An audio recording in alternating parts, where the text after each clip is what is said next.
নমস্কার বন্ধুরা, আমি তাড়াতাড়ির সময় বাড়িতে এইভাবে ডাল বানাই সেই প্রসেসটাই তোমাদের সামনে আমি দেখাচ্ছি। পেঁয়াজ কুচিয়ে রেখেছিলাম, রসুন থেতো করে রেখেছিলাম, শুকনো লঙ্কা জিরে সব ফোড়ন দিয়ে আমি একটু নাড়াচাড়া করে নিচ্ছি।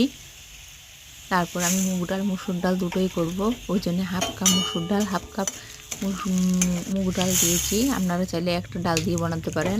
একটু ভাজা ভাজা করে নেব, ডালের যে স্মেলটা থাকে একটু চলে যাবে। একটু ভালো করে নাড়াচাড়া করে নেব।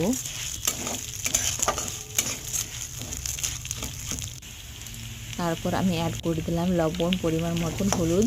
একটু নাড়াচাড়া করে আমি এর মধ্যে অ্যাড করে দেব জলটা। অল্প পরিমাণে দেবো, বেশি দিলে প্রেশারে দিয়ে দেবো, 2-3টা সিটি দিয়ে দেবো, তাহলে আমার ডাল তাড়াতাড়ি রেডি হয়ে যাবে। কেমন লাগলো ভিডিওটা? একটা লাইক কমেন্ট শেয়ার করো বন্ধুরা। আমার ডাল রেডি হয়ে গেছে।